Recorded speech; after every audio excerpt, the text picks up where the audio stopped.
أعوذ بالله من الشيطان الرجيم. بسم الله الرحمن الرحيم. الحمد لله.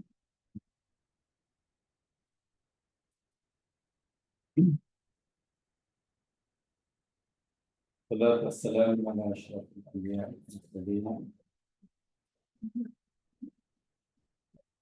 نبينا رسولنا محمد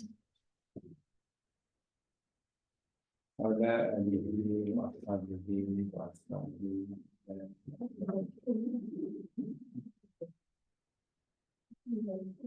رضي الله ربا وسلم وبمحمد النبي ورسوله.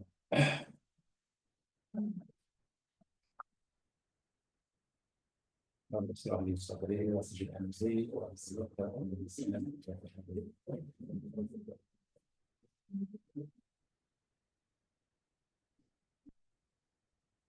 Allah kita meneruskan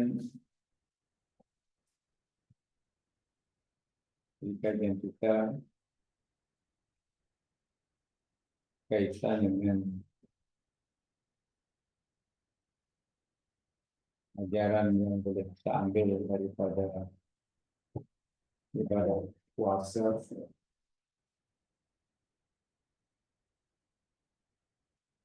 daripada apa yang telah kita beri pada diri yang lepas, bahwasanya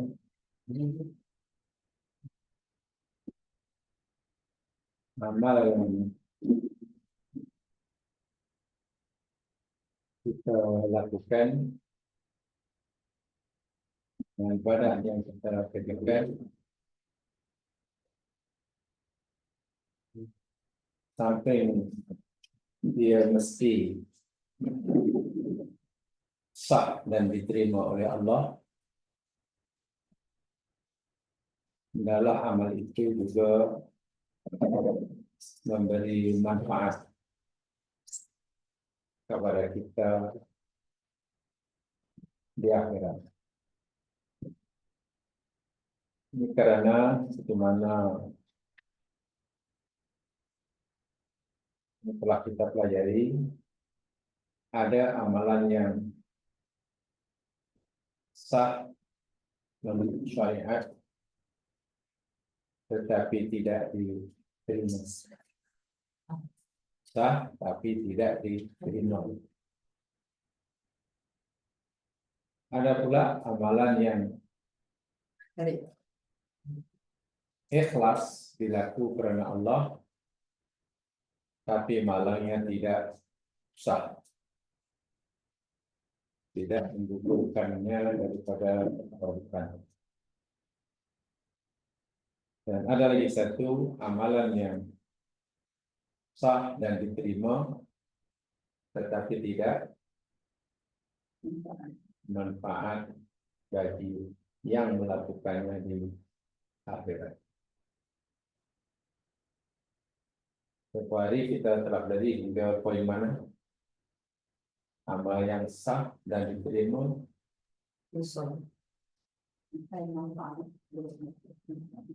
dan manfaat sama. Oke, soalan ini. Syarat amal diterima ada kira sholat, ke zakat, ke puasa, ke haji, ke baktiran kubur, ke sedekah, apa saja. Itu amal, maksudnya amal ibadah. Syarat amal ibadah untuk diterima oleh Allah ada berapa? Dua. Satu mesti kholis. Ya, ini ikhlas dilakukan semata-mata karena Allah. Kedua mesti soleh. Soleh mana amal itu mesti sah ikut syariat yang dibawa oleh Nabi. Selama ini karena orang belajar ini setakat itu saja. Yang penting ada yang penting ikhlas. Ya, kata itu. Cara melakukannya sukati, tak boleh. Ada yang mengutamakannya dari si kaifiah, cara melakukan. Yang penting soal itu kena betul-betul ikut apa yang dicontohkan. Takbir hingga salam, haji juga, puasa juga. Semua ibadah mesti mencontohi apa yang dilakukan oleh Nabi. Bagus, itu bagus. Tapi kadang tidak ambil berat tentang ikhlas ataupun tidak. Itu salah. Dia hanya menekan yang penting soleh, walaupun mungkin tidak polis. Seorang kata yang penting soleh, walaupun tidak polis. Ya, sebagian lain pula kata yang penting polis, walaupun tak soleh. Kacau. Baik. Dan untuk memudahkan kita mengingati, kalau berkaitan dengan iman yang Allah perintahkan kita untuk memiliki, yakni tauhid. Betul? Iman yang Allah suruh kita itu yakni tauhid. Tauhid lawannya syirik. Amalan yang Allah suruh kita buat mesti ikhlas. Ikhlas lawannya riya. Kalau dalam bab akidah, tauhid lawannya syirik. Dalam ibadah, ikhlas lawannya riya. Itu sama. Jadi istilah riya itu dalam ibadah, dalam amalan. Ikhlas, riya itu istilah yang ada pada amal ibadah. Sementara tauhid dan syirik itu kaitannya dengan akidah atau iman. Sama itu maksudnya. Sama maksudnya. Ya. Baik, bila dua itu telah dipenuhi, tauhid sudah ada, ikhlas sudah ada, lalu kholis, maknanya tidak ada dia menepati apa yang oleh Nabi, maka itu diterima, sah dan diterima.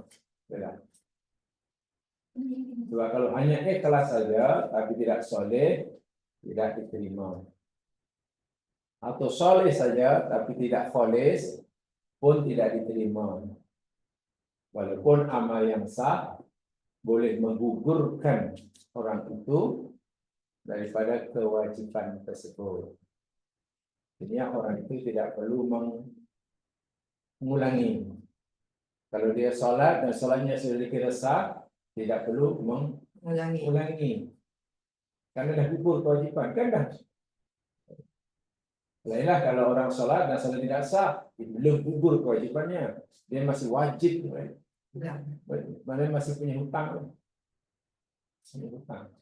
Hanya saja, walaupun dia sudah sah ibadahnya, tapi bila dia lakukan bukan karena Allah, maka dia masih ditolak, ya, ditolak oleh Allah. Hanya saja bisanya dengan orang yang ibadah dan sah, tapi ditolak, dengan orang yang tak beribadah. Kalau tak beribadah ditolak diterima. Karena orang sholat dan sholatnya sah tapi ditolak karena dia sholatnya sah tapi ditolak karena tidak kholis, tidak ikhlas. Tidak ikhlas. Orang yang tidak sholat diterima atau tidak? Dosa Apa yang diterima dari sholat itu? Jadi di akhirat yang tak sholat pun tak dapat pahala karena sholat. Yang sholat walaupun sah tapi ditolak pun tidak dapat pahala. Sama. Hanya cara Allah memperlakukan, menghisab orang ini berbeza. Kepada orang yang sholat, karena sholatnya sudah sah, Allah tidak melakukan orang ini sebagai orang yang tinggal sholat. Allah melakukan dia sebagai orang yang sholat tapi tidak diterima. Adapun orang yang tak sholat, Allah hisab sebagai orang yang meninggalkan sholat. Agak mana yang rugi? Dua-dua. Yang lebih rugi? Yang tak solat. Yang tak sholat lah. Orang yang sholat dan sholat sah tapi tak diterima rugi. Jadi cara Allah memperlakukan di akhirat nanti berbeza.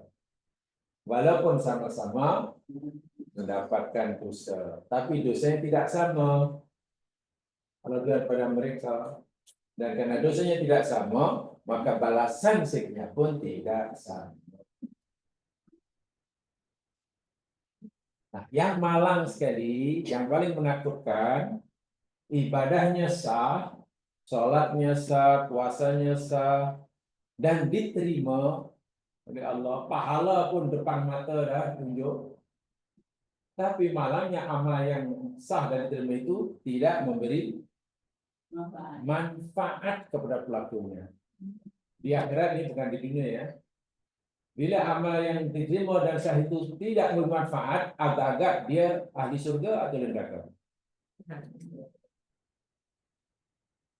Ibadah diterima, oke. Pahala pun Allah dah bagi. Ya kita dituliskan ini pahala kamu, ini pahala kamu. Seronoklah ini orang. Tetapi ianya amal yang banyak, pahala yang banyak diterima itu tidak memberi manfaat kepadanya. Manfaat di dunia ke akhirat. Ini akhirat nih. Ini cerita akhirat dah. Dunia dah lepas. Yang sah dan tak sah ini dunia. Nah, ini melompat ke akhirat terus akhirat. Di akhirat, amalan yang diterima, pahala yang banyak, rupanya tidak bermanfaat kepada yang melakukannya. Bila tidak bermanfaat, agak-agaklah orang ini termasuk ahli surga atau ahli neraka. Dan pas surga yang bawa aku. Tidak memberi manfaat. Manfaat tak dapat lah. Ya surga kan neraka. Neraka.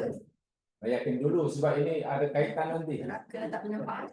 Tak dapat apa-apa lah. Solat diterima, puasa diterima, haji diterima, sedekah diterima oleh Allah. Pahala pun juga. Ini pahala haji kamu, ini pahala solat kamu, ini pahala puasa kamu, ini pahala birrul walidain kamu. Semua betul kan? Di akhirat agak-agak seronok atau tidak orang ini bila dah ditunjukkan amal. Seronok. Tiba-tiba setelah melalui checkpoint berikutnya, kan itu belum habis, masih ada lagi checkpoint. Checkpoint berikutnya, lah rupanya amal yang banyak, pahala yang banyak tidak memberi manfaat sedikit pun kepada orang itu.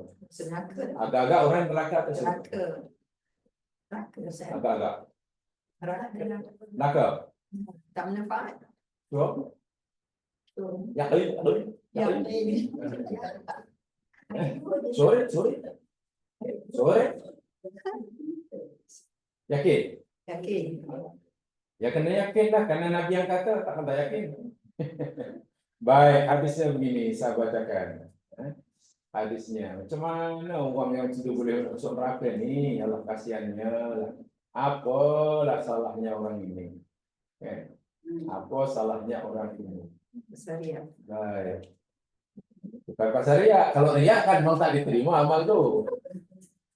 Orang ini amalnya kholis dan saleh. Tak rugi kan? Tak Islam pun Ustaz. Percaya sama tak cuma diterima. Coba. Bila amalnya sudah diterima, mana amalnya mesti soleh dan kholis. Pelakunya mesti muslim. Pastilah. Tapi di akhirat pula selepas ada mulai checkpoint berikutnya, lah tidak bermanfaat sedikit pun. Sehingga orang ini tidak masuk surga tapi humban dalam apa pasal. Lahirnya kadang-kadang hadis yang seperti saya yakin semua sudah tahu hadisnya, tapi kurang di-highlightkan, dianggap sepi hadis seperti ini. Baik, begini jamaah sekalian. Suatu hari saya yakin semua sudah tahu. Suatu hari Nabi SAW bertanya kepada sahabat nya waktu itu. Sahabat sedang berkumpul, lalu Nabi tanyakan kepada mereka. Pertanyaan kepada Nabi yakni, atadruna manil muflis? Pertanyaan Nabi. Wahai kamu sekalian, sahabatku, kamu tahu tak orang yang muflis? Muflis maknanya apa ya?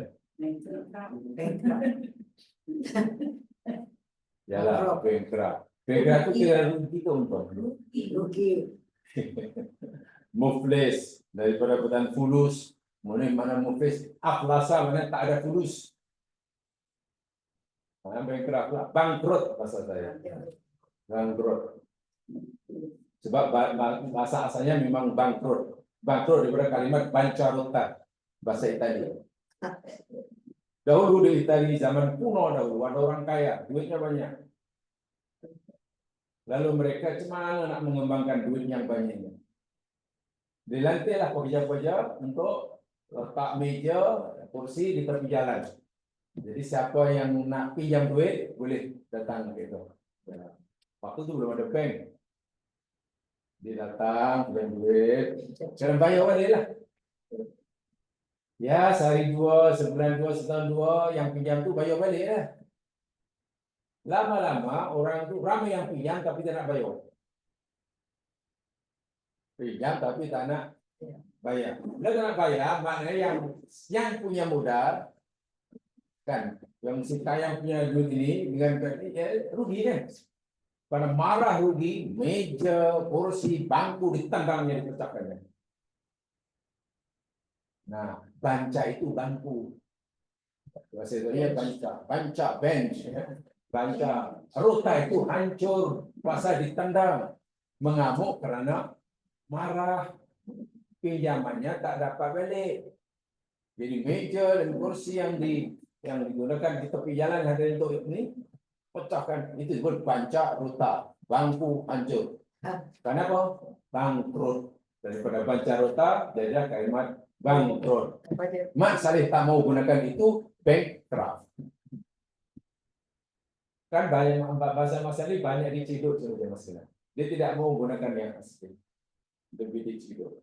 Termasuk dalam agama. Sehingga kata guru saya dahulu, jangan kamu pikir orang Eropa itu memeluk agama Kristen. Bukan. Orang Eropa bukan memeluk agama Kristen. Tapi Kristen yang di-Eropakan.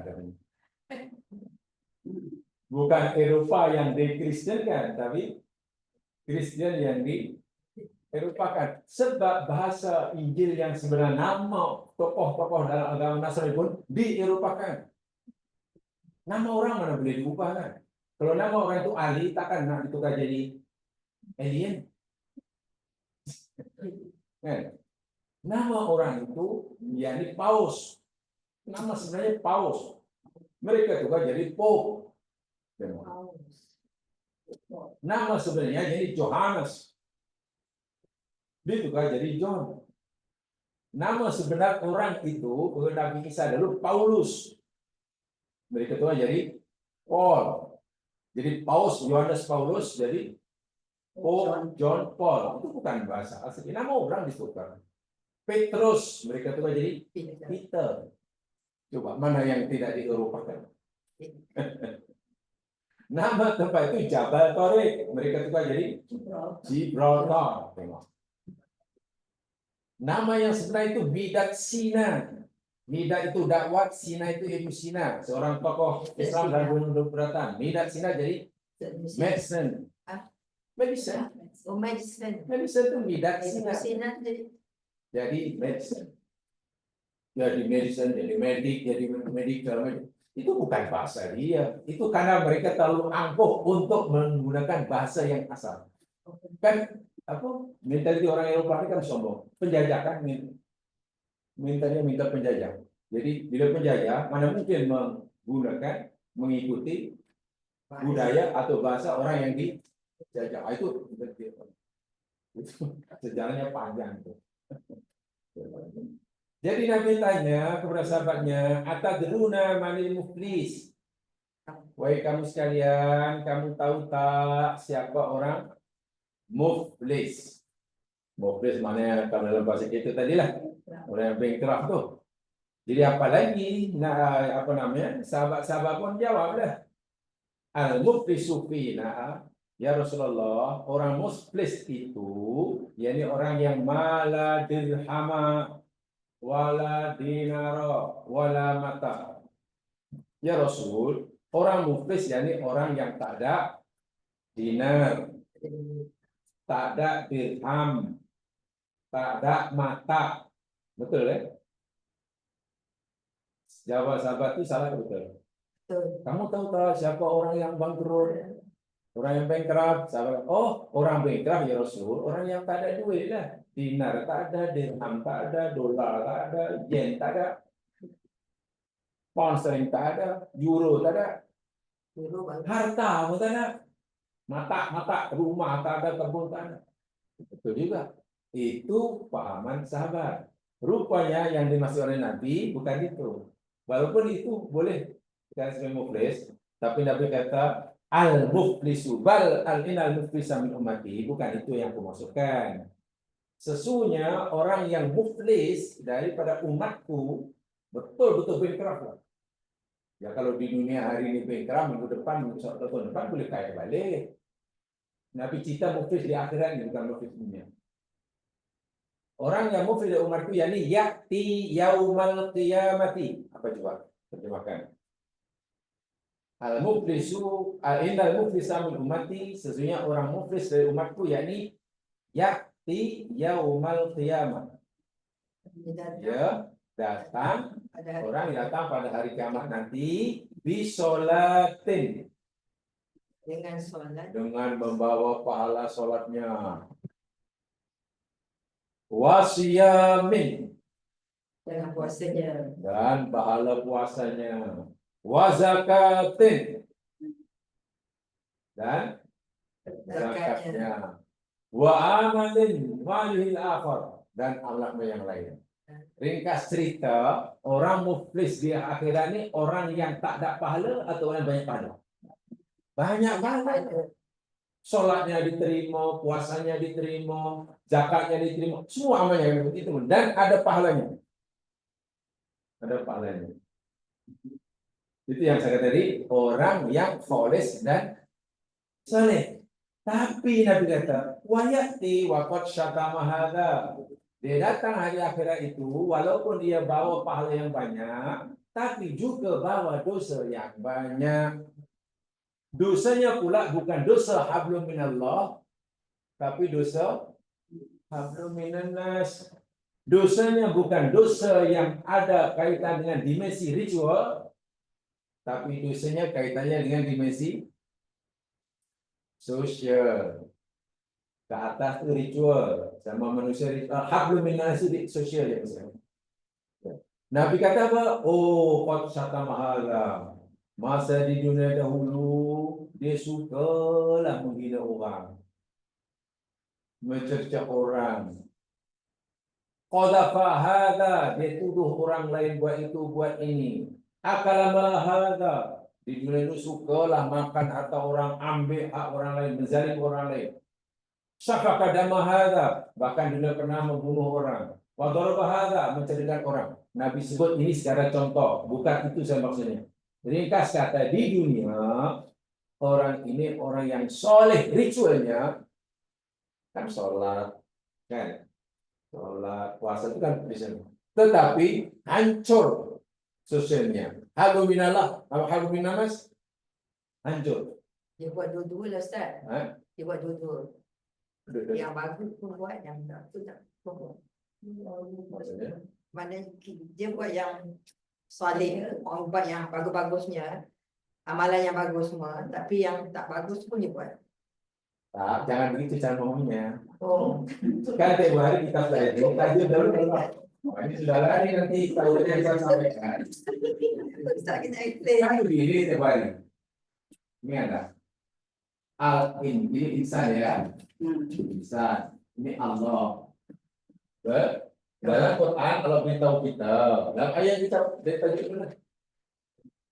Allah akan timpakan kehinaan, kemiskinan, kesusahan pada manusia di mana saja manusia itu tinggal, kecuali mereka bergantung dengan tali Jadi Allah. Allah, hablun min Allah. Ini hablun min Allah nih, kata nih. Wa hablun minan nas. Yang ini hablun minan nas. Tadi manusia. Buat sesama manusia. Yang ke atas ini yang saya istilahkan sebagai ritual. Ini ritual. Sementara yang sesama manusia ini insan, ini pun insan, sebenarnya bukan insan saja, makhluk Allah begitu tepatnya. Makhluk Allah, ya kepada manusia lah, kepada kucing lah. Itu maksudnya.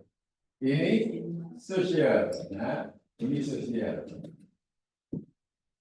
Jadi ada agama kita ini ada dimensi ritual, ada dimensi sosial.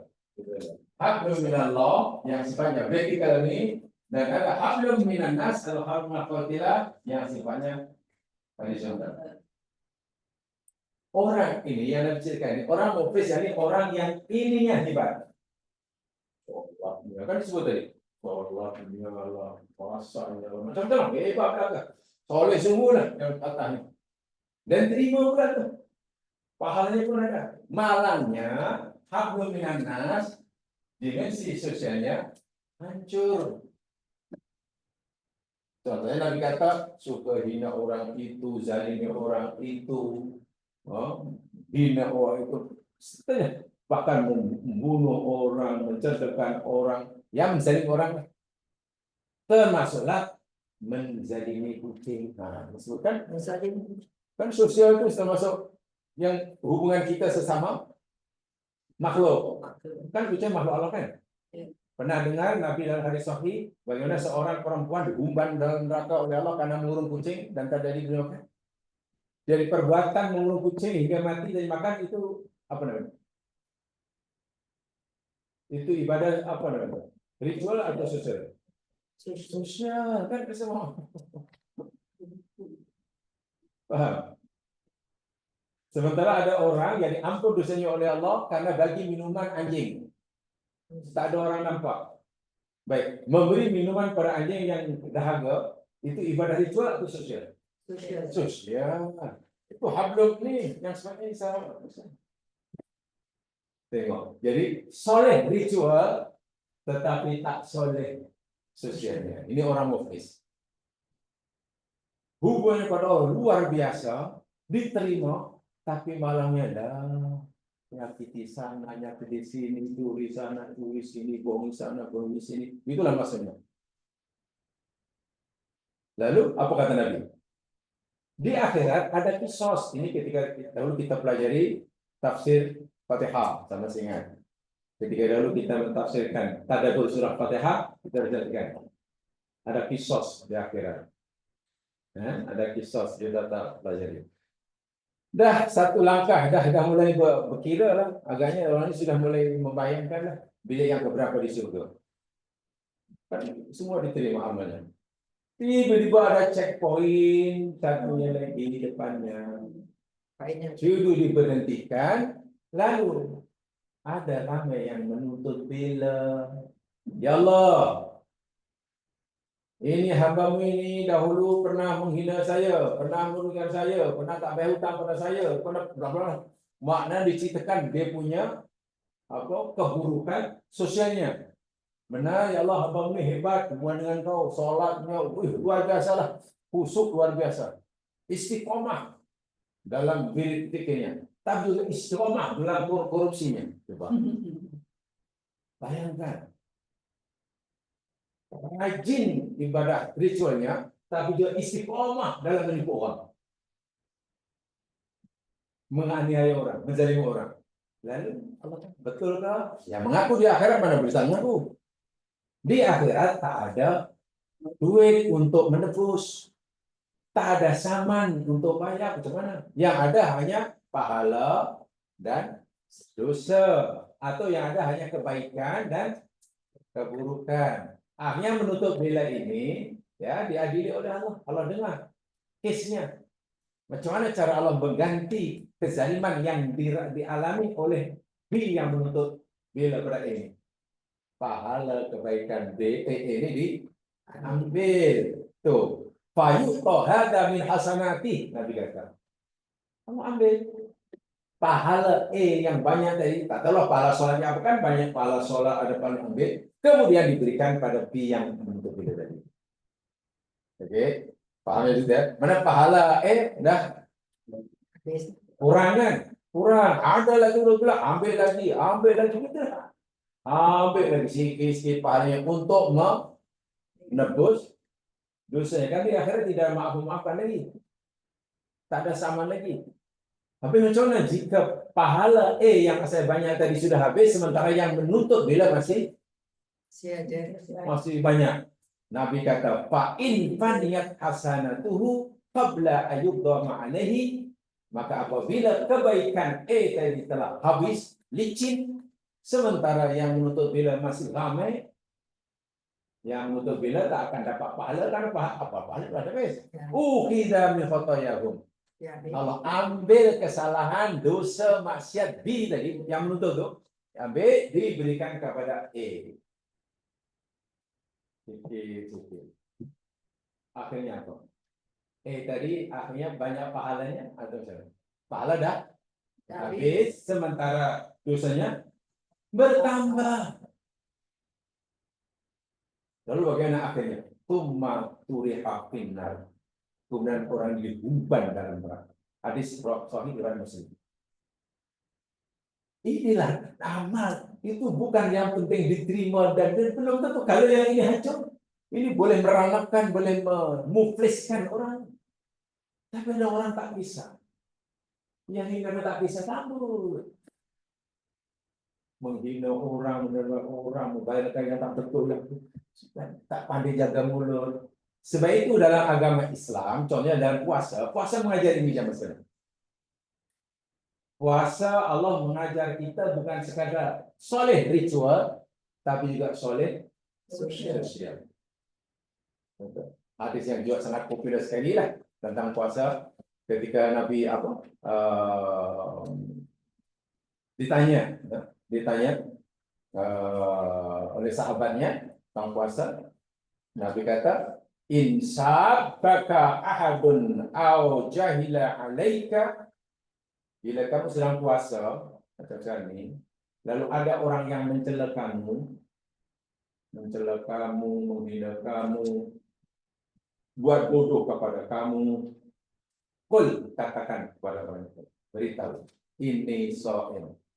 Hadis itu kan kita dah tahu ya, Nabi suruh kita beritahu sesungguhnya aku sedang puasa. Mana Nabi tak benar kita membalas balik celahnya. Sudah karena saya puasa lah. Jika orang tu masih terus menghinanya, mencela kita, katakan ini so'im, puasa. Tapi jangan kemudian. Bahkan wa in kunta qaiman, kalau waktu itu kamu dicela sedang kamu sedang berdiri, segera duduk. Jangan duduk malah berdiri. Dicela orang duduk, apa? Itu lagi kacau.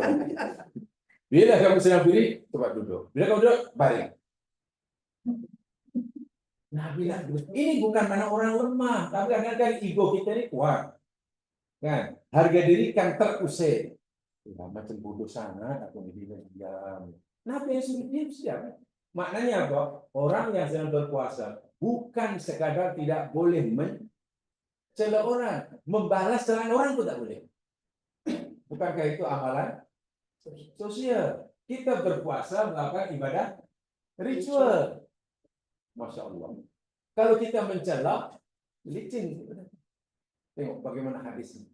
Jangankan nak mencela, membalas celaan orang pun Nabi tak benarkan. Itu hadis sahih juga itu Ibnu Hibban dan Ibnu Huzaimah. Inilah puasa itu mengajar kita. Jadi sedih sekali ya kalau puasa istiqomah, tarawih tak pernah miss, tapi menipu juga khusyuk. Ini semua tak ditekankan di mana-mana. Itu saya katakan tadi, ada orang mau belajar agama ini yang penting ibadah itu ikhlas, betul. Akidah bersiri-siri akidah. Boleh dan itu bagus. Saya tak kata tak bagus. Macam mana akidah itu tauhid itu kena betul. Sebab itu tentang apa? Cara beribadah, kaifiatul salatun nabi, cara sembahyang Rasulullah belajar, cara umrah Rasulullah, cara wudu Rasulullah, cara puasa Rasulullah, mesti begini. Bagus. Tujuannya agar amalan kita sah. Betul kan? Agar sah. Dan belajar akidah tadi supaya amal kita diterima. Bila sah dan diterima. Tapi kalau berhenti di situ, tak disambung. Apa dia fikir amalan yang sah dan diterima itu akan memberi manfaat pada pelakunya? Belum tentu. Di akhirat nanti akan ada tak apa namanya halangan-halangan. Dan yang menghalangi, yang meranapkan pahala ritual, ini mana? Kecacatan sosial. Betul? Kecacatan sosial. Muflis ini orang ini. Itu menakutkan sekali hadis. Dan hadis sahih. Riwayat Muslim. Riwayat Muslim. Itulah yang saya. Jadi puasa mengajar dua-dua itu. Bukan hanya kita khusyuk beribadah puasa, tak makan, tak minumkan Allah, meningkatkan sholat tarawih, meningkatkan sholat malam, tadarus. Ya itu disuruh. Disuruh betul. Amal digalakkan apalagi bulan Ramadan. Tapi ingat, jangan sampai kita dalam usaha kita berpenat-penat menambahkan amalan pahala pada masa yang sama tanpa kita sadari kita melakukan amalan yang boleh meranapkan pahala tanpa kita sadari. Yang boleh meranapkan ini. Sehingga saya selalu memberi kesimpulan begini. Ya. Kesalehan ritual semata-mata. Tahu ya, kesalehan. Tahu kesalehan. Kesalehan ritual semata-mata tidak cukup, belum cukup untuk orang itu selamat di akhirat. Jika dia tidak soleh sosialnya. Bila sosialnya tidak soleh.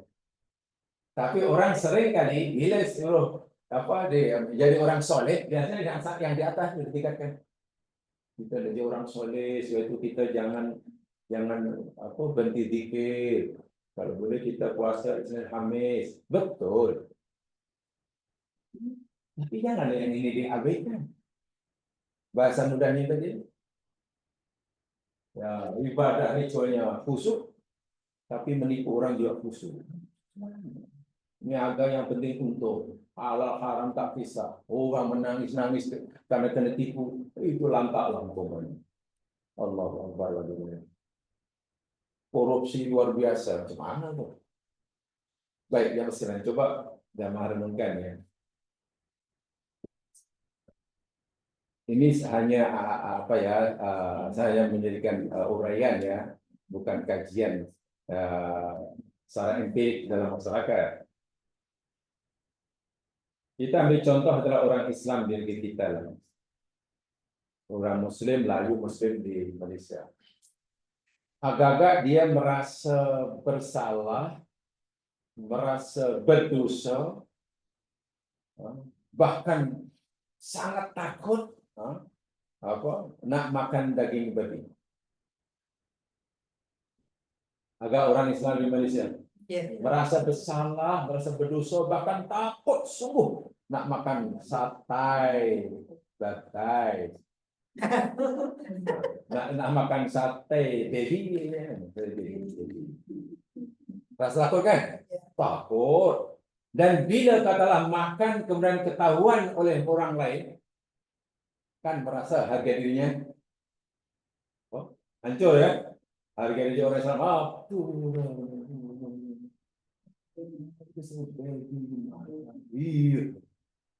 betul kan? Dan saya yakin orang Islam pasti menjaga semua. Ini mana boleh? Jangankan betul seketul macam tu.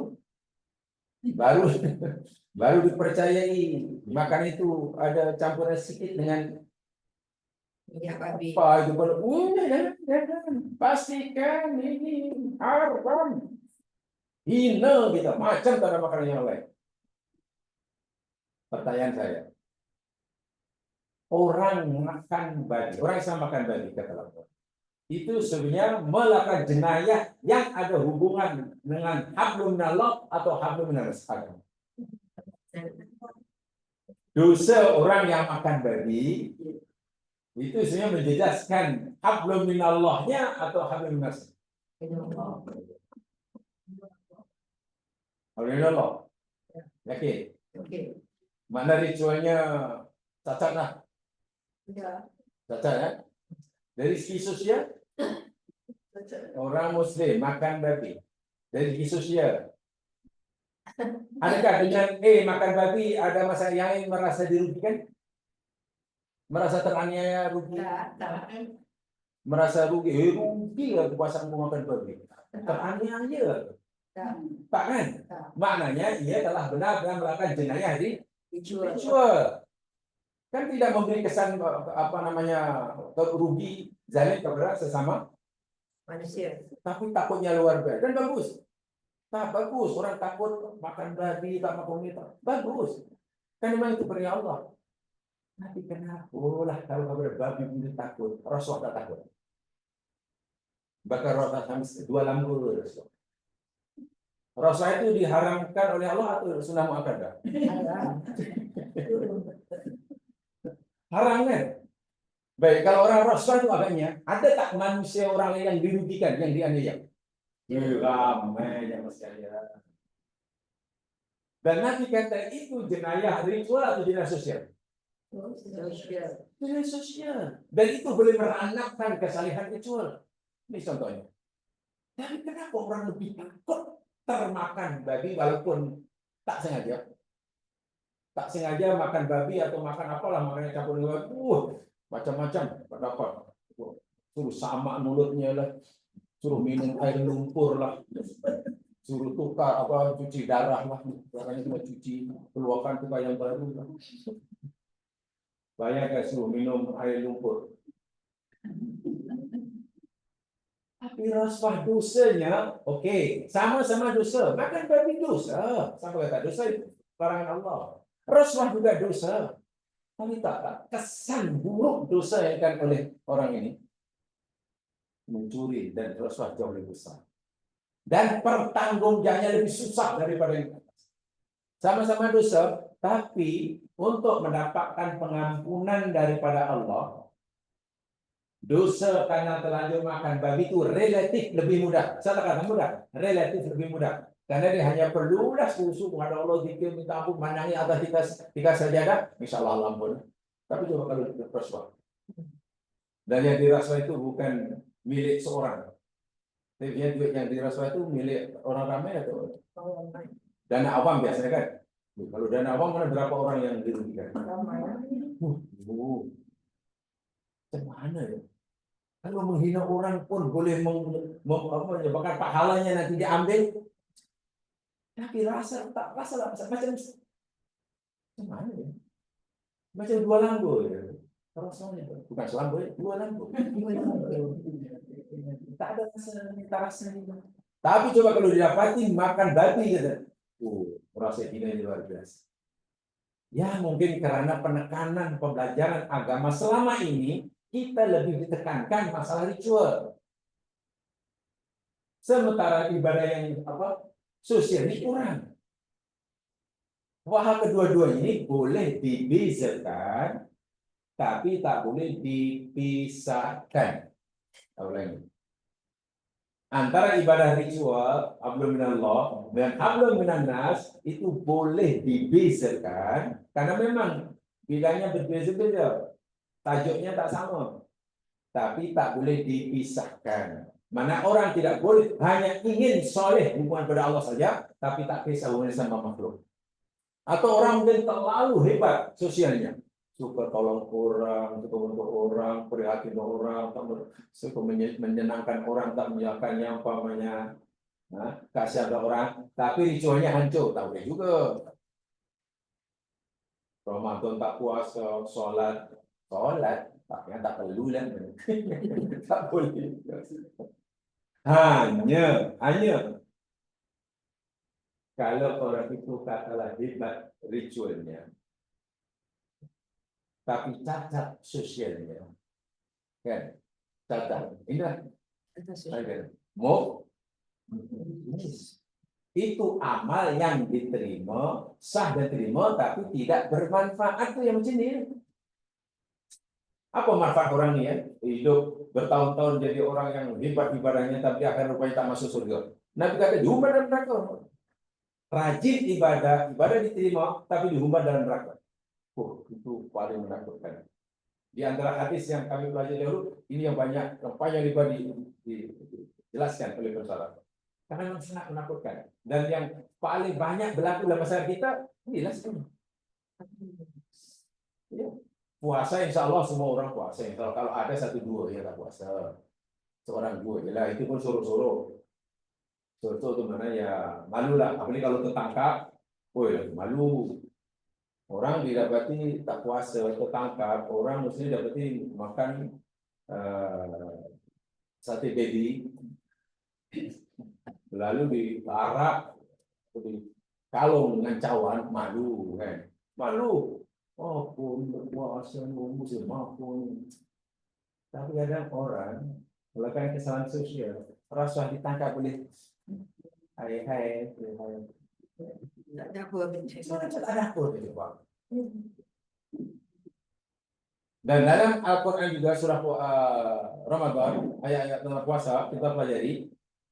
Ayat surah Al-Baqarah dahulu 184. Allah kata, dan bagi mereka yang tak larat berpuasa, macam Allah kata, walal ladzina yutiqunahu, dan atas mereka yang tak larat berpuasa. 184. Sudah kan? Ayat 184. Al-Baqarah.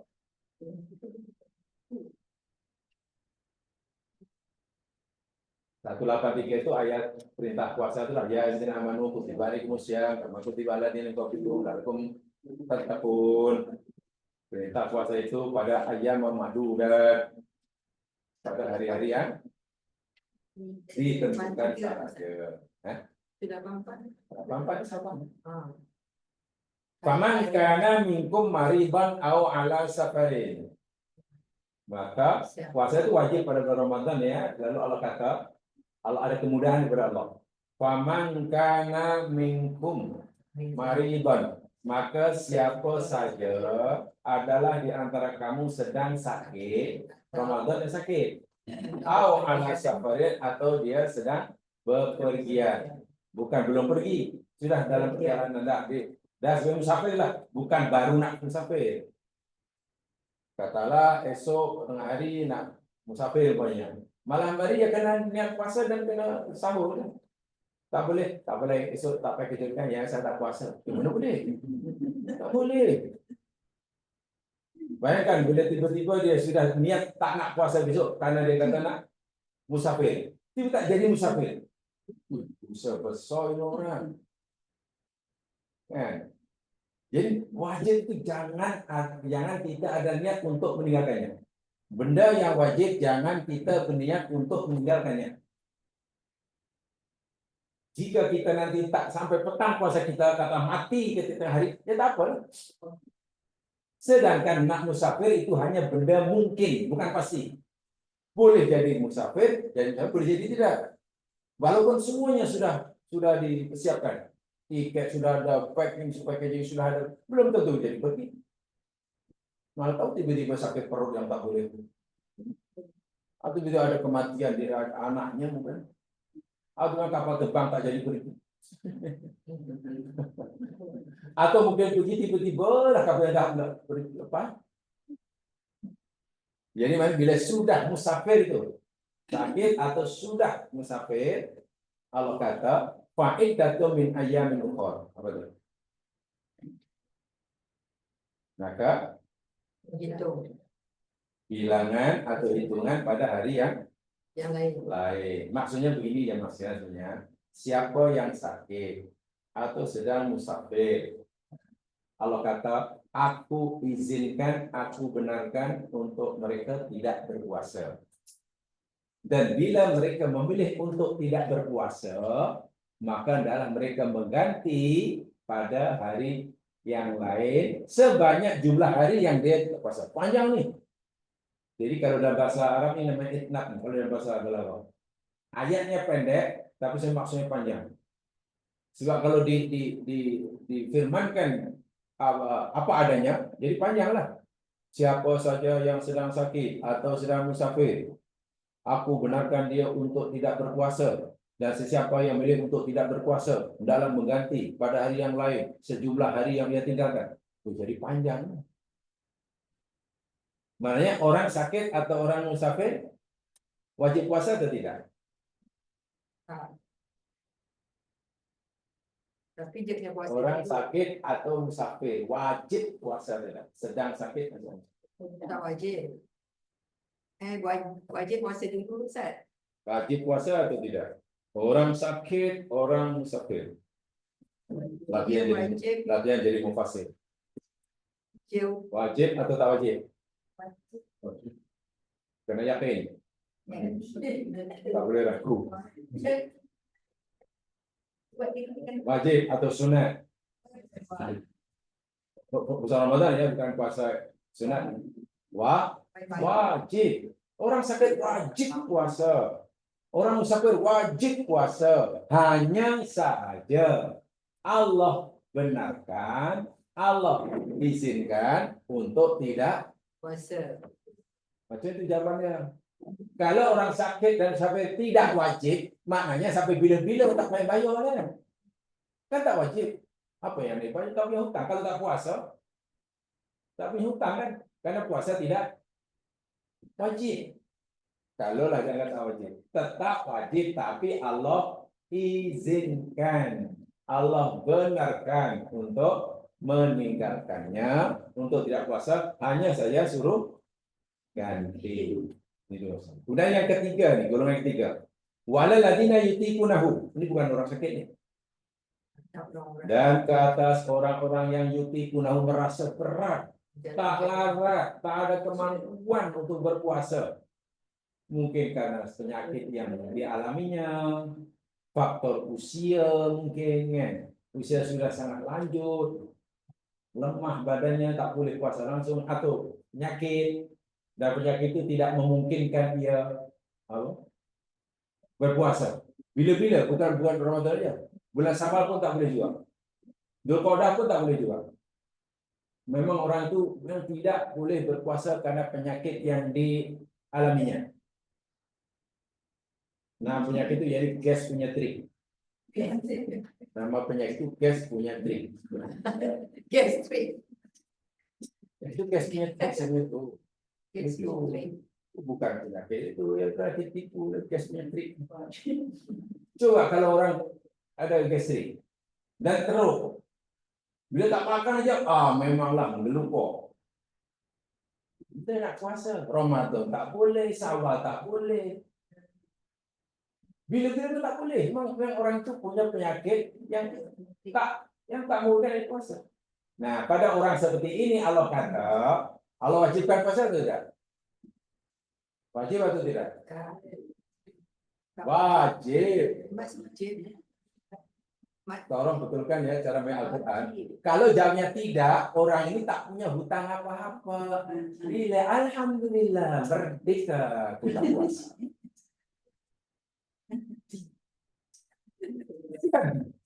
Orang sakit, orang aku sakit. Kalau tak wajib puasa, alhamdulillah merdeka. Kenapa awak tak bayar? Saya tak wajib puasa. Hanya Allah izinkan. Tadi Allah izinkan untuk tidak puasa. Orang ini bukan Allah izinkan untuk tidak puasa. Kenapa? Karena orang ini tidak mungkin melakukan puasa bila-bila. Kalau Allah izinkan tak puasa Ramadan, apa orang seperti ini suruh ganti nanti bulan Syawal? Bulan Syawal orang ini akan mengadu, ya Allah, bulan Syawal pun kamu tak mampu, ini gas punya trik. Kalau tak pernah digantikan tuh bulan Muharram, bulan Muharram pun tak boleh. Tak apalah nanti bulan September lagi tak boleh. Karena penyakitnya penyakit yang tak memungkinkan, iya. Allah kata, tak apalah, karena kamu tak mampu melakukan puasa. Puasa itu ibadah apa? Ritual atau sosial?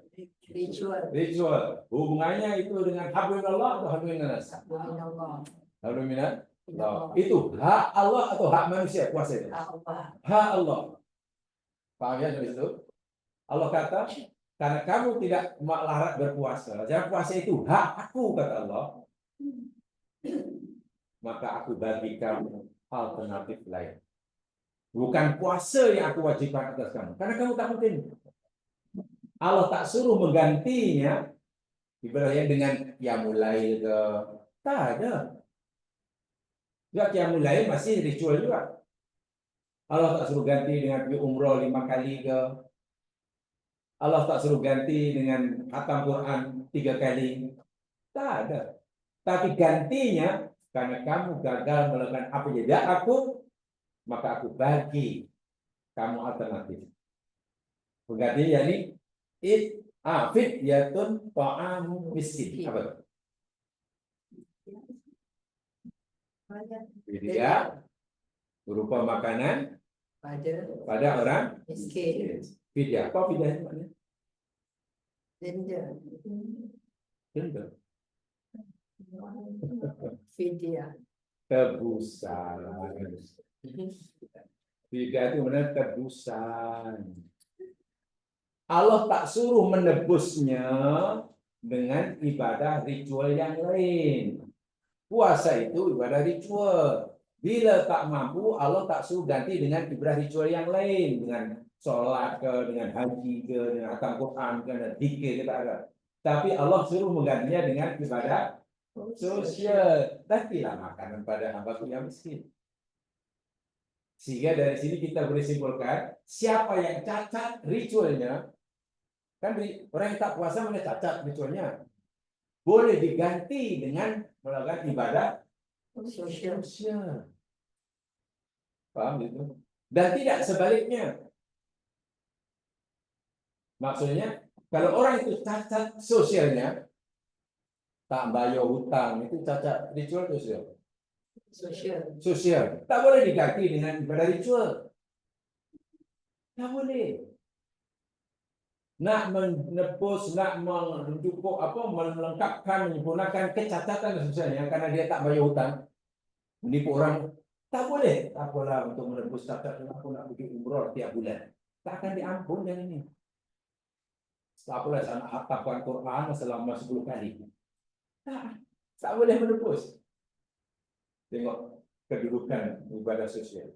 Sangat tinggi. Sangat tinggi. Sehingga Allah kata, walaupun puasa itu hak aku, kata Allah, dan itu rukun agama aku, tapi karena kamu tak boleh langsung nak buat, tak boleh.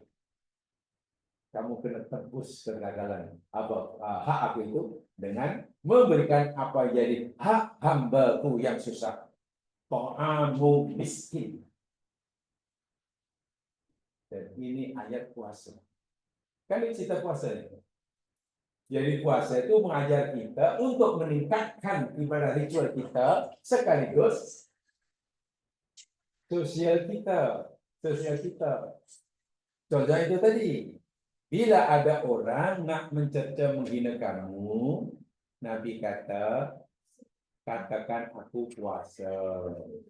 Maknanya orang berpuasa bukan sekadar tidak dibenarkan mencela orang, menghina orang, bahkan membalas hinaan orang pun tidak dibenarkan.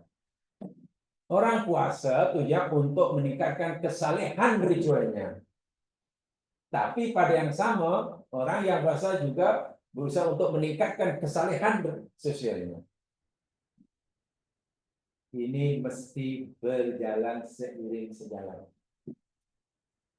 Tidak boleh orang hanya bersungguh-sungguh nak pastikan ritual secara individu. Ada ritual individual khususnya, soleh individual, tapi tidak soleh sosial. Wah, itu muflis ya Mas. Jadi yang menghapus atau bukan menghapus lah ya, yang menghilangkan, melenyapkan manfaat amalan yang diterima oleh Allah itu. Kalau yang membatalkan amalan kita, yang menghalang amalan kita diterima, tak ikhlas atau tidak soleh kan? Apa yang menghalang amal kita diterima oleh Allah sama ada tak ikhlas dan tak sedih. Itu yang menghalang amal kita diterima. Tapi kalau apa yang menghalang amal kita memberi manfaat kepada kita? Apa yang menghalangi amalan kita yang diterima oleh Allah itu memberi manfaat kepada kita? Sosial. Kecacatan sosial. Hadis muflis itu hendaklah disebarkan setelah Ramadan. Kan malahnya di Ramadan di mana-mana aja mesti aja. Tidak salah, tapi bagi saya kena diubah. Bila sebelum Ramadan mesti yang dikatakan tajuknya mesti ya bulan Ramadan, bulan Quran, baca Quran, fadilat yang mulai cara apa buka sunnah dengan tamar. Kalau tak ada tamar dengan takkan macam itu diulangi lagi, orang dah tahu semua dah. Karena itu akhirnya tengok tamar hanya keluar pada bulan Ramadan. Pertanyaannya, adakah tamar itu buah-buahan yang Allah cipta khas untuk Ramadan? Bukan. Maknanya boleh orang makan tamar bulan September? Boleh. Banyak yang kadang penerangannya betul tapi kurang tepat. Galakkan tadarus, baca Quran, kadakan qiyamul lail, iktikaf. Seakan-akan tadarus, qiyamul lail, iktikaf itu ibadah khas sebenarnya Ramadan. Tak betul. Ibadah yang dikhaskan oleh sebenarnya Ramadan hanya satu aja, puasa. Selain puasa itu ibadah yang bukan yang khusus Ramadan. Maknanya pada bulan Rajab pun kita boleh tadarus, gitu loh maksudnya. Bulan Januari pun boleh qiyamul lail. Tapi kenapa bila Ramadan ketika ibadah ini dan bila sabar orang akhirnya bila ada mungkin tengok kawan ada grup tadarus, Ramadan dah lepas lah, ini dah Syawal dah tadarus. Sehingga rasa pelik. Apa pula qiyamul lail? Qiyamul lail dah lepas Ramadan. Ini dah bulan ada. Tapi kawan tu pelik, ajar mana lah? Ada ke bulan Syawal iktikaf? Ada. Sebab dia iktikaf itu identik dengan Ramadan, sinonim sungguh. Bahwa melakukan iktikaf, baca Quran, kami Ramadan pahalanya lebih, iya. Lebih afdal, iya. Tapi jangan dipahami bahwa ibadahnya hanya khusus itu. Yang salahnya di situ. Dan diulang-ulang. Atau bagaimana sahur. Sekarang bahkan orang berbincang sampai gaduh. Bahkan tak membincangkan. Ada yang imsak itu waktu imsak itu tidak belum ditentukan. Yang satu imsak kan ada kan 10 menit sebelum fajar kita mesti kan ada namanya waktu imsak kan. Ya memang tidak ada hadisnya. Wah, yang ingin kembali bersurat tidak ada. Nabi tak ada tadi. Imsak itu yakni bila masuk fajar, mana itulah waktu imsak. Kenapa kita mesti 10 menit sebelum? Wah, ini taruh ada timbul. Oh, ini bid'ah, ini bla bla gaduh. Itu hanya gaduh. Walhal gaduh, jangan sian. Gaduh itu agak-agak kesalahan ritual atau kesalahan sosial. Dan gaduhnya sama Muslim ya. Dahulu, ini ada kisah benar kawan saya cerita. Di masjid satu kampung itu pahaman agamanya, pahaman fikahnya bukan pahaman agama, pahaman fikahnya berbeza. Sebab yang menyebabkan orang berbeza pendapat biasanya pahaman fikah, berfikah, yakni aturan syariat yang tidak qat'i. Contoh tentang jumlah rakaat tarawih, kan ada 8, 10, ada 20, ada 36, bahkan ada 40. Itu kan pahaman fikah. Dan masing-masing berkeras untuk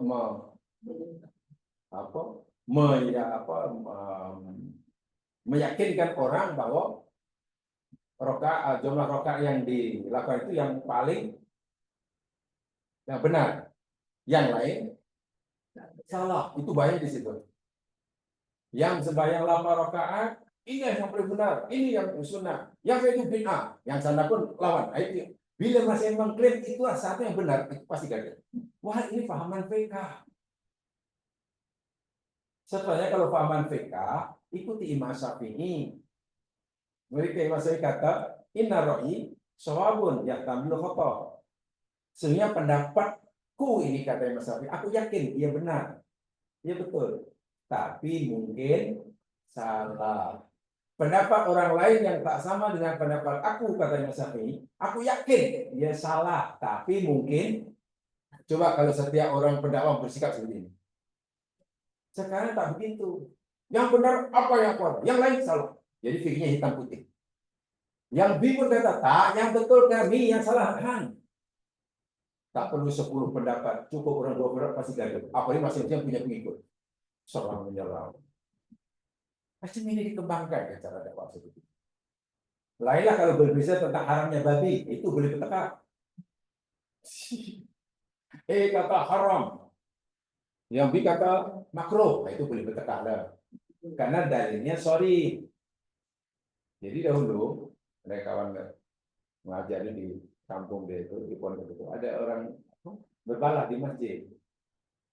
Nah Ramadan ini nak sembahyang 8 ataupun 20. Yang satu mesti 8 karena 8 dari gini. Ya tuh 20 pun ada darinya juga masing-masing. Bukan doh nih di masjid. Ada tak kiai yang alim, dia alim dan bijaksana. Yang nak melerikan inilah kedua belah pihak yang pendapat bisa dipanggil. Saya tanya awal lah.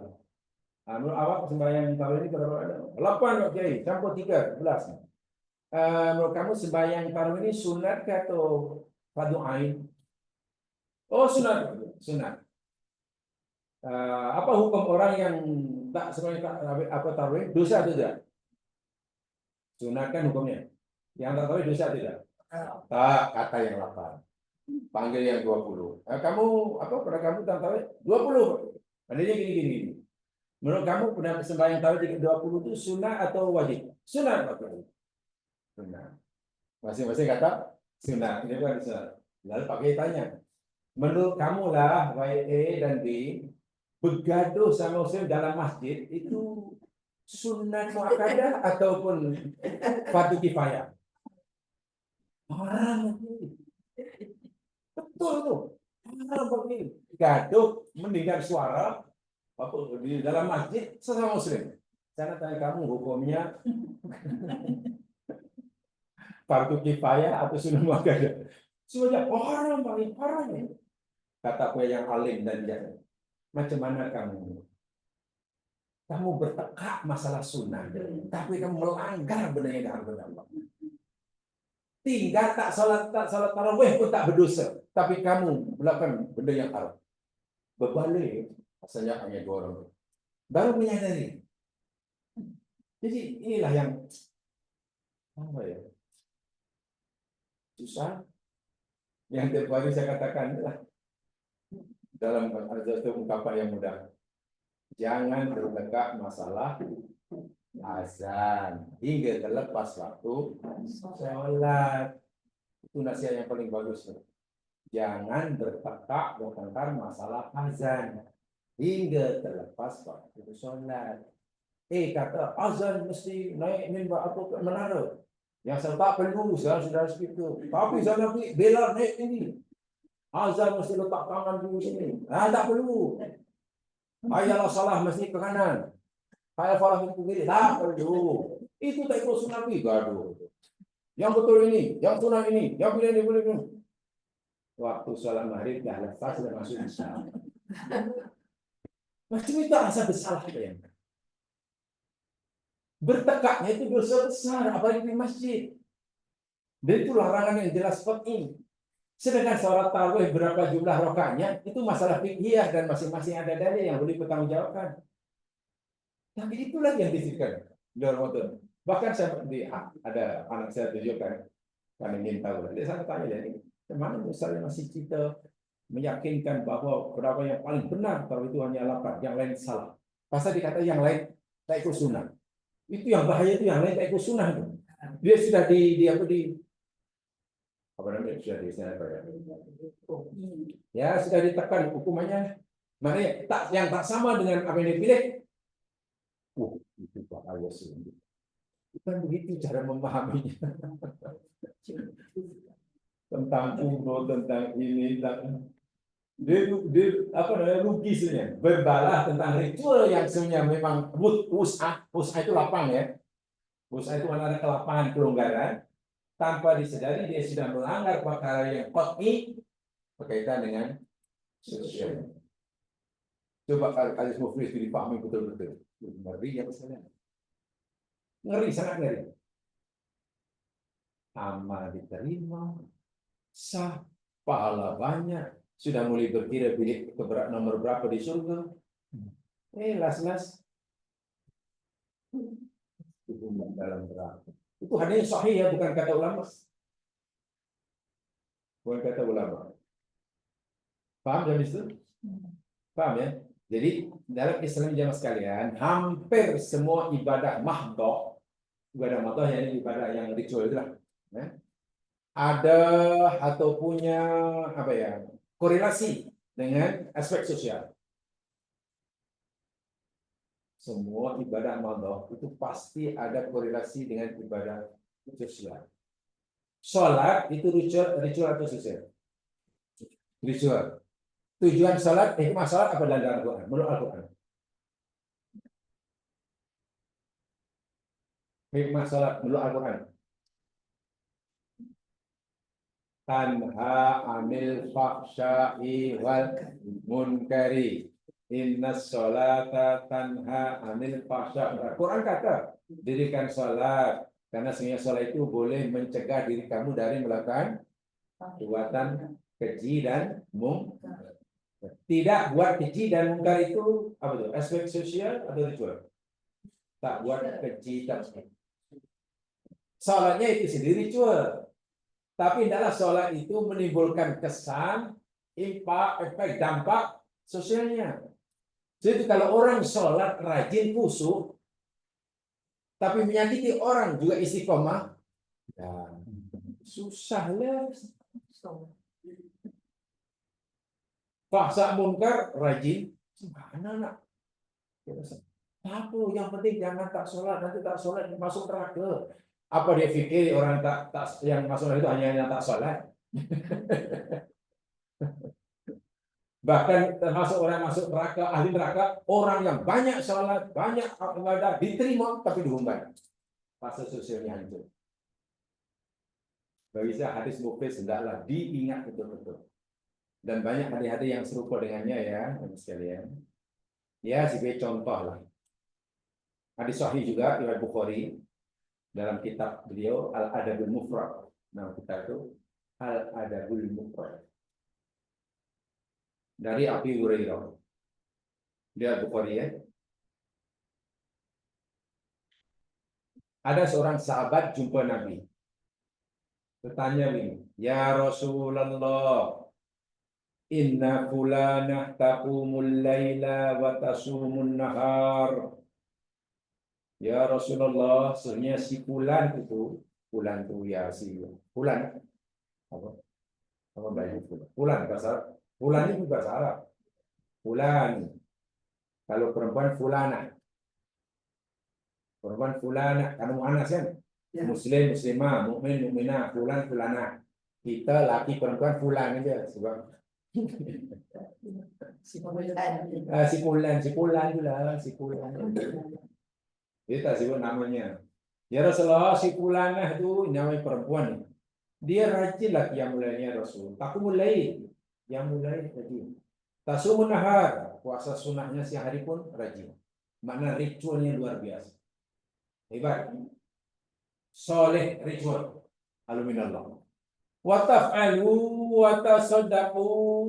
Dia pun buat amal yang lain, sedekah itu macam-macam lah disebut amalnya.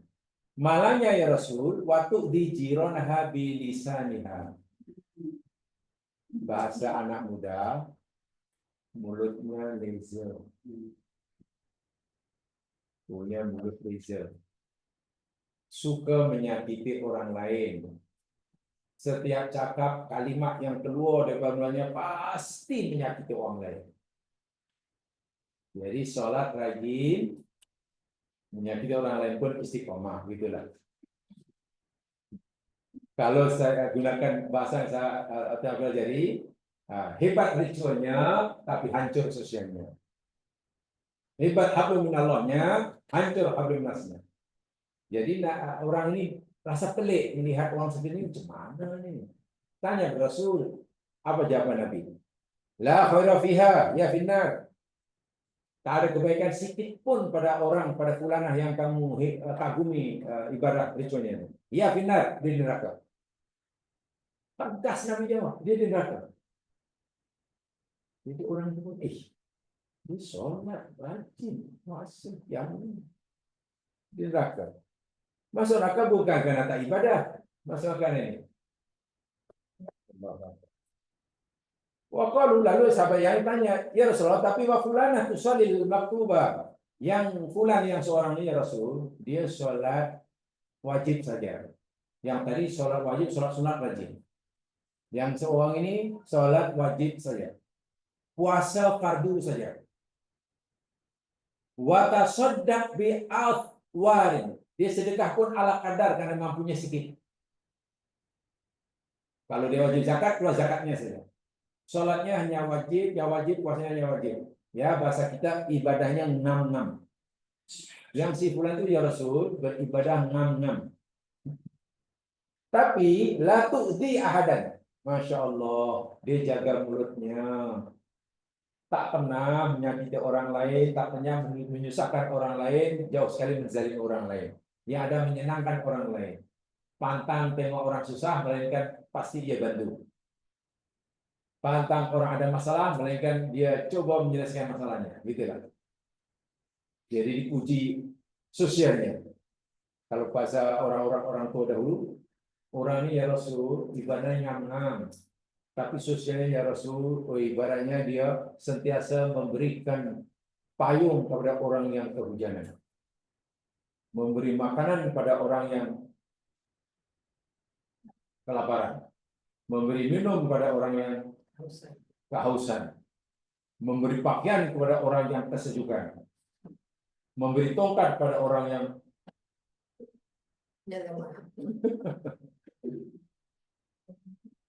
hebat ya Rasul. Tapi masa ibadah ngam-ngam.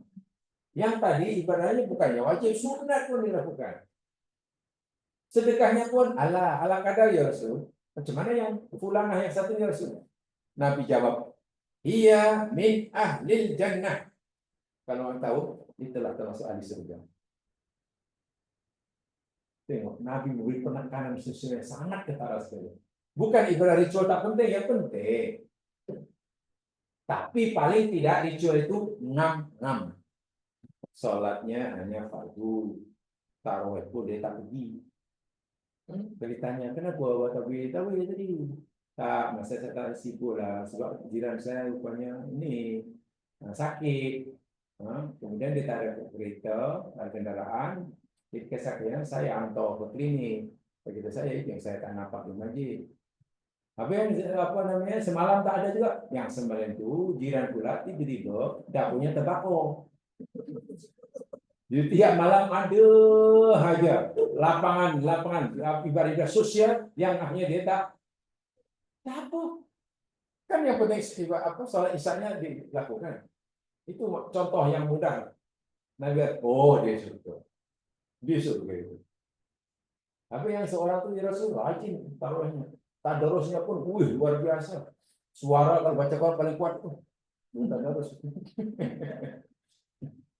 Tapi desanya bukan di luar ya, masa tadarus pun grup yang satu dengannya itu tak tahan dengar orang. Masih kena maki.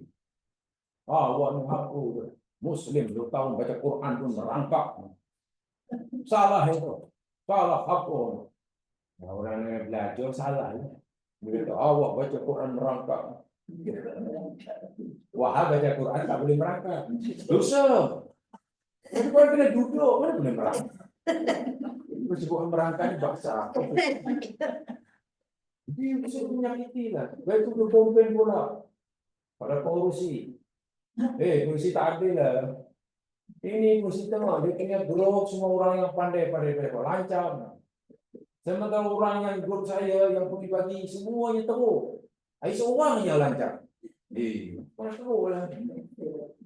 Yang sakit hati dah orang itu. Di majlis ilmu, majlis Quran pun menyakiti orang lain. Belum lagi nanti murid, nyakiti lagi. Jadi kalau di masjid saya ibadah, ritual pun sosialnya hancur. Walaupun mungkin ritualnya bukan hanya ngam-ngam, Nabi dengan terangnya dan iya benar neraka itu. Ini bukan pendapat Imam Syafi'i atau Hanafi. Nabi yang begitu. Dan tidak ada perbedaan pendapat dalam ini. Akhlak hancur ya jemaah sekalian. Walaupun ritualnya hebat. Wahai munafik. Tapi jika akhlaknya mulia, walaupun ibadahnya hanya ngam-ngam ya, bukan tak buat ibadah ya. Jangan kita tak sholat tapi hanya yang wajib saja. Puasa yang wajib saja. Sedekah pun hanya yang zakat wajib. Itulah maksudnya wajib. Yang ngam-ngam itu maksudnya. Nabi dengan tegas mengatakan, iya min ahli jannah. Dia termasuk ahli surga. Ahli surga. Karena akhlak. Jadi kalau itu tidak dijaga,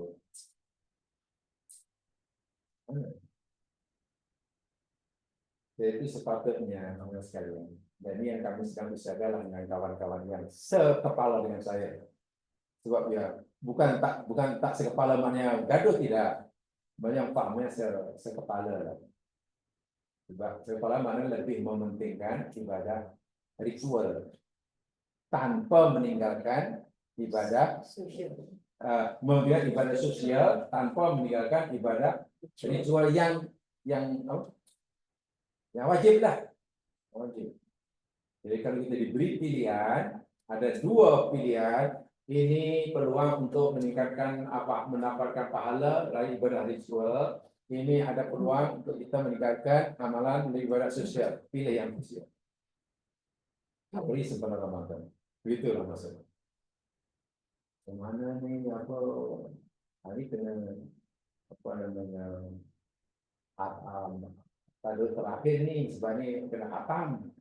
Dan masalahnya ada kawan minta tolong sakit ke atau apa ke dulu cuman ya tinggalkan tak payah di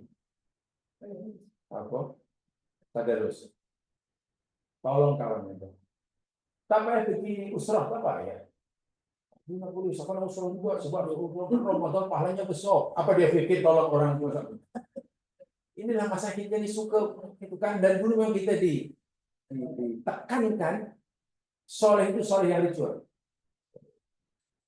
Sebagai yang sosial tak kisah. Jadi contohnya cukup takut makan babi walaupun hanya sedikit, tapi selambul korupsi, selambul yang mengambil hak orang lain, selambul lah mengkhianati orang lain, selambul lah tidak jujur sebagai pekerja sebagai staf, curi tulang. Puasa semuanya kerja okey, bila nanti langsung nanti pukul 12 dah 2:30. Ini pukul 11 dah mulai tidur. Masuk balik masuk balik dah pukul 2 lah. Agak sikit. Pukul 3 masih sambung mimpi. Balik pukul 4:30 lah. 3:40 dah. Apa dia fikir tak dosa itu? Selagi ia makan gaji, digaji sesuai dengan masa kerjanya. Awak kerja di Seragen ini daripada pukul sekian, balik pukul sekian, rehat tengah hari sekian. Bila awak tunaikan ini, aku akan bagi gaji sekian. Majikan itu bagi gaji penuh, tapi dia memberikan melakukan kewajiban sosialnya tak penuh. Apa dia pikir itu halal? Tak apa, ini puasa banyak pengampunan. Allah ampunkan. Allah ampunkan itu bila dosa kepada Allah. Kalau dosa manusia, coba kalau semua ini soleh sosialnya. Kalau Jamal punya syarikat tak akan rugi karena semua stafnya aman. Kalau orang masuk politik aman negara kalau semua punya. Ini masalahnya tidak. taruhnya satu masjid, 11 rakaat juga, imamnya sama, jumahnya yang sama. Dia masuk politik aja, gaduhnya macam kiamat besok. Sehingga sanggup buat apa saja. Itu kesan daripada pemahaman agama yang kurang tepat. Ya betul dari satu aspek, tapi tak betul dari aspek yang lain. Ya. Sehingga kami dahulu punya istilah, itu pahaman Islam yang bukan salah, itu pahaman Islam yang sengit. Pahaman yang sengit. Sedangkan kita mesti ada hubungannya Allah yang pada Allah yang baik, dan juga bayangkan yang sekalian, jangankan menzalimi manusia, jangankan menyakiti sesama manusia, apalagi sesama muslim. Burung, kucing hingga mati tapi bukan neraka, Nabi kata.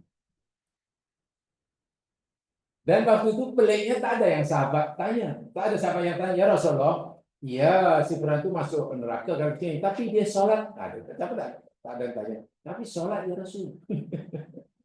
Itu kan betapa dahsyatnya dosa.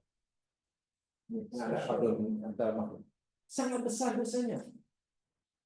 Jadi yang dosa besar itu bukan hanya tak salat, bukan hanya tak puasa, bukan hanya minum arak ataupun makan babi. Makan babi, insya Allah tak ada masyarakat dirugikan. Pasal itu, uang itu, haji itu makan babi, kita rugi. Apa yang dirugikan orang lain? Tapi coba kalau pasal itu, gila dua, gelapkan tabung surau. Kalau lebih suruh kata gelapan curi tahu, banyak yang dirugikan, dan dosa itu lebih besar daripada dosa makan daging babi. Tapi pasti imam lebih takut makan. Itu pahaman yang sengit di situ. Paham belum tentu nanti pahala sholatnya, pahala zakatnya, pahala kiamnya cukup untuk menebus dosanya yang itu yang Nabi kata muflis semuflisnya. Kalau muflis dunia bulan ini, yang salah bulan depan boleh rugi tahun ini, ya tahun depan tolak. Hari ini miskin, mana tahu minggu depan kaya raya. Tapi kalau muflis di akhirat, jangan balik ke dunia. Dan orang ini ketika muflis itu jam istirahat, sesaat sebelum muflis, mungkinlah kita boleh berandai-andai. Sesaat sebelum ia tahu yang dia muflis, dia sudah mulai berkira tuh, bilik keberapa, baju warna apa, di surga kan pahalanya banyak, tak ada satu pun yang ditolak. Las-las, dan yang menuntut tadi tidak mau menghalalkan haknya untuk menuntut. Karena Allah beri hak, silakan tuntut. Apa yang kamu merasa dianiaya, dizalimi, dirugikan, silakan. Allah benarkan, dan itu hak dia tak salah. Yang betul tak salah itu menuntut haknya. Orang yang tak dapat balik hutang yang diberikan orang lain hingga mati tak menghalalkannya, dia susah karena ini tak dapat balik, di akhirat boleh diberi hak untuk menuntut, dan dia akan dapat ganti jauh lebih baik daripada uang yang dipinjamkan. Tapi yang meminjamkan merasa tak besar karena mungkin merasa tak berdosa, mungkin jumpa Allah banyak pahala karena sudah haji 6 kali dan umrah tiap bulan. Jadi umrah tiap bulan. Ya, sebab dia ada syarikat terorganisasi dan dia jadi mutawif tiap bulan. Umrohnya tiap bulan karena dia terorganisasi. Dan sekaligus jadi mutawif kan tiap bulan. Bayangkan. Jadi ibadah di Masjid Haram itu sudah macam lali, tidak biasa kan? Kalau sering kan jadi macam biasa kalau haram. Coba kalau seumur hidup kali pertama dan terakhir, memanfaatkan yang haram itu mungkin, sayang nak balik ke hotel. Duduk di masjid baca Quran, sayang. Apalagi tempat kena jauh, 7 km dari masjid. jalan kaki pulang. Tempat mainan pula satu bilik 15 orang. Lagi tak bilik lagi. 15 orang. Dah penuh dengan beg. Itu apa baik? Di masjid lagi lapang. Makanan pula kena masak. Nah, masak apa? Mau akhir ya. Itu betul yang pernah berlaku dan saya pernah tanya sendiri tahun 91. Karena kita pergi lambat, balik pun lambat. Di Makkah pasnya bila lepas haji dan orang makin ramai yang dah balik, kan masjid jamaah ibadah makin kurang ya, kurang. Bila makin segitu mana banyak lah kuliah maghrib, kuliah isya, pusat yang pandai-pandai. Dia bukan kuliah umum tapi ada muridnya lah, ada murid ya mungkin sekolah rendah, sekolah menengah, sekolah dewasa. Mengajar kitab. Lepas itu ada Q&A. Alif alif ada alif alif. Q&A itu bahasa Q&A bahasanya alif wa alif. As'ilah wa ajwibah. Soal jawab. Jadi tanyalah. Dan orang luar pun boleh tanya karena aku saya tertarik dengan tafsir Syekh ini dari Pakistan. Tapi alim salah ada. Saya yakin alim itu karena ayat yang ditafsirkan itu, penafsiran ayat itu, saya tak pernah dengar penafsiran seperti itu. Karena tafsiran yang kita baca, ya tafsirnya begini ayat. Tapi yang tafsirkan boleh berbeza dengan yang orang lain tafsir. Bukan berbeza mana salah ya, makna dia memberikan penafsiran yang tak pernah ditafsirkan oleh orang lain. Uraiannya adalah bahayanya sama. Ada Q&A, itu rupanya nak tanya itu tak boleh langsung pada syahnya melalui muridnya. Kita tulis atau kita cakap lah. Bukan ini saya pun tanya lah pada muridnya, saya tanya. Soalnya kan saya ringkas katanya. Soalnya pada saya itu, kenapa di orang PIJ ini, khasnya luar Makkah lah, pendatang lah. Ada yang lebih banyak di masjid, masanya juga di masjid, daripada di luar masjid, daripada jalan-jalan di kedai ke balik ke rumah ke hotel ke. Dan ada pula haji yang lebih banyak di luar masjid, lebih banyak jalan-jalan ke, lebih banyak duduk di hotelnya ke.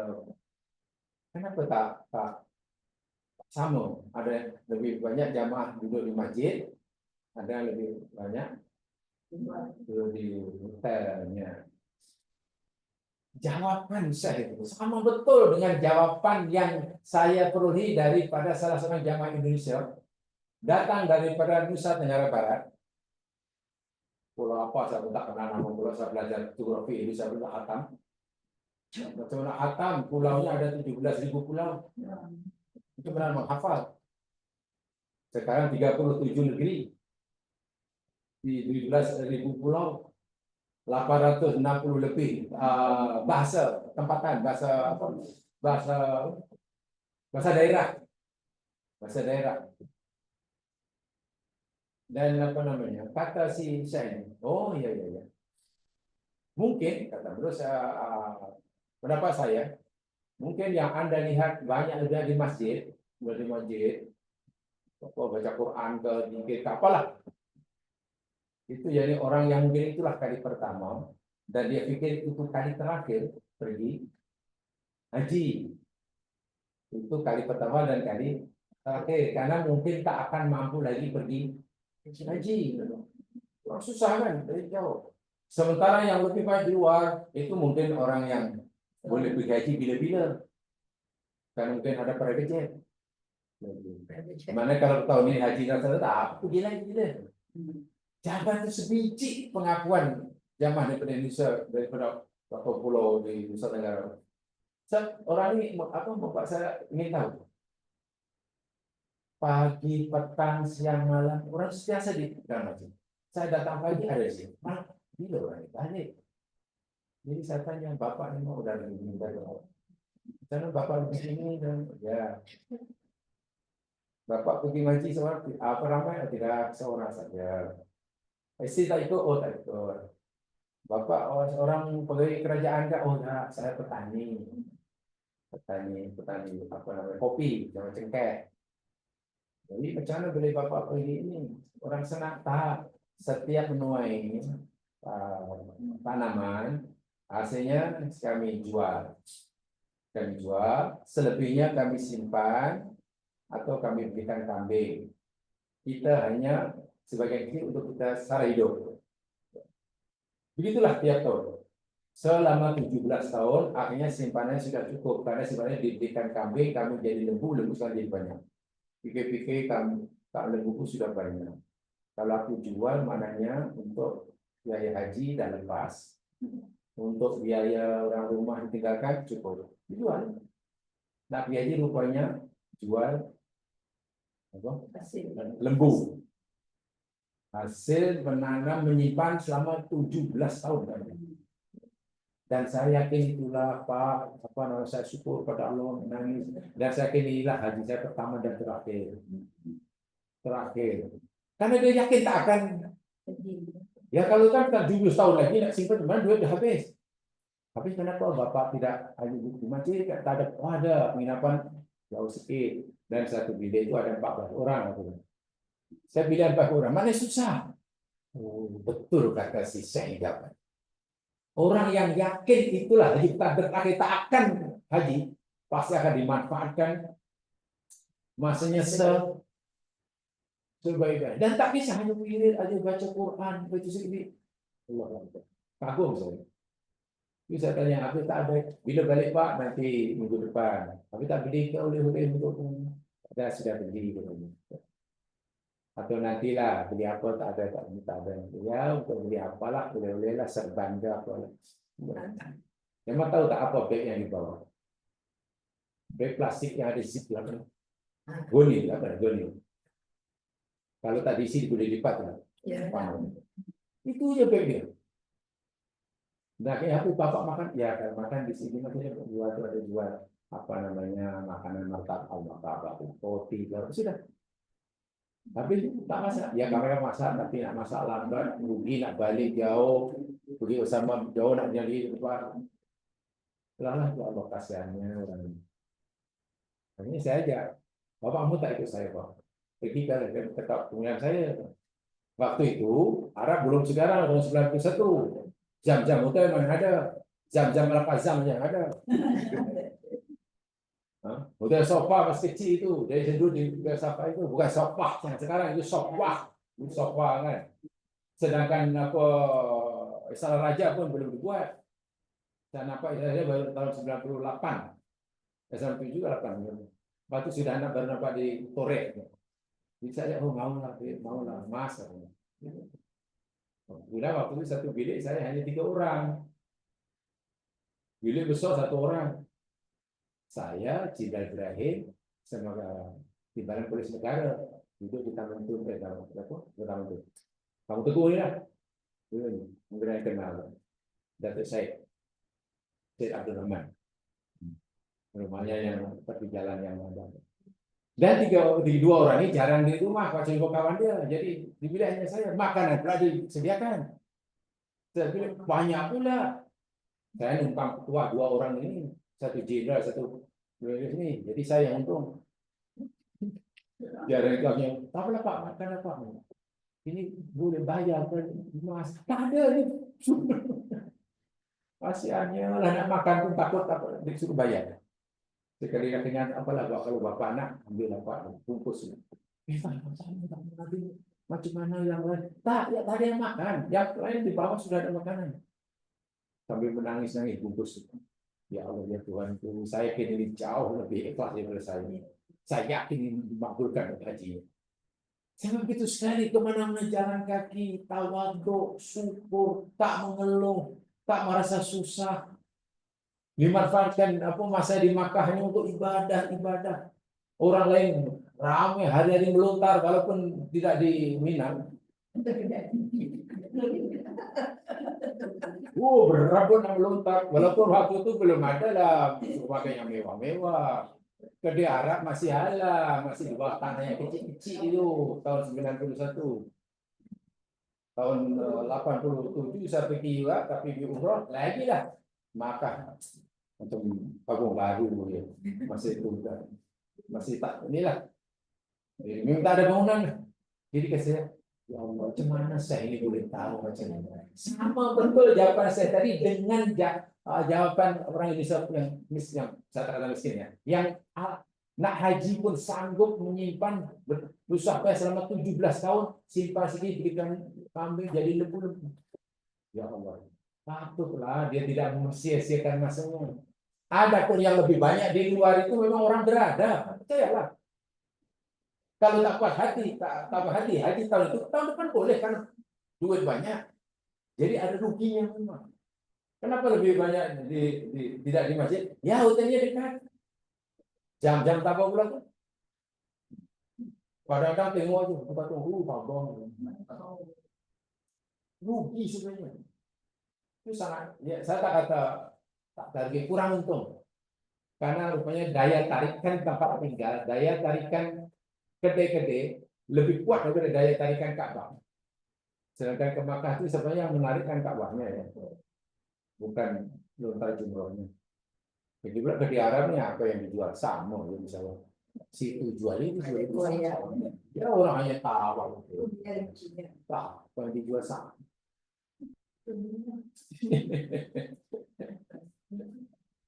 Itulah jemaah sekalian. Jadi Allah pasti maha adil. Bahkan saya ada rasa kagum dan iri dalam arti kata iri yang positif lah.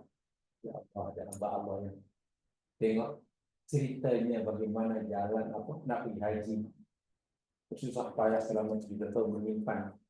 Begitu Nabi Haji bukan macam kita mungkin apa dahulu ini di Kelajaya kan, pergi Kelajaya kan dulu belum ini, betul bebas.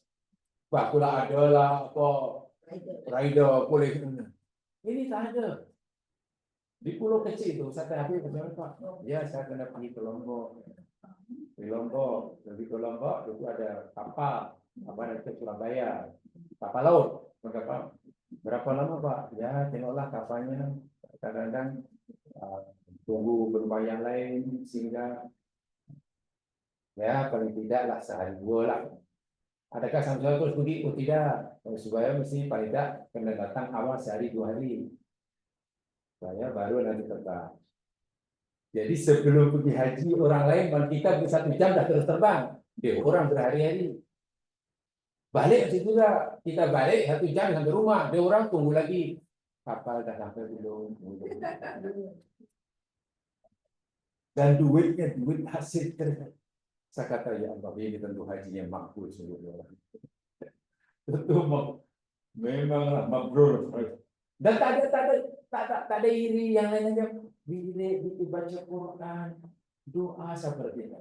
So, yang membuat saya tertarik itu setiap saya pergi masjid pagi ke petang, orang itu mesti di situ. Tak ada rumah apa. Tapi yang mukanya itu memang muka berjual macam saya masih Indonesia gitu ya. Rupanya di tempat yang saya pun tak tahu. Pasal geografi saya tak hatam.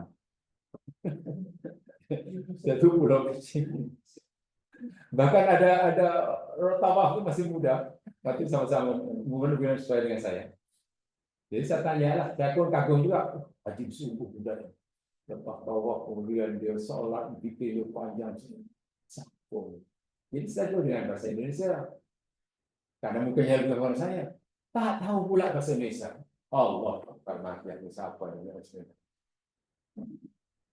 saya tanya cuma mana bahasa Indonesia, hanya tuh bahasa Arab dan bahasa Inggris. Rupanya mana? Budak daripada Suriname. Suriname. Oh, Latin Amerika. Yang 40% itu keturunan Jawa. Dia memang neneknya, atuknya orang Jawa. Dia generasi yang ketiga. Tapi dah tak tahu bahasa Jawa. Hanya tahu sedikit apa bahasa sedikit ya. Dia hanya menggunakan bahasa Inggris, bahasa Arab karena sekolah Arab, dan bahasa Belanda. Karena Suriname bahasa lainnya bahasa. Dari Suriname. Bayangkan betul firman dalam Al-Quran.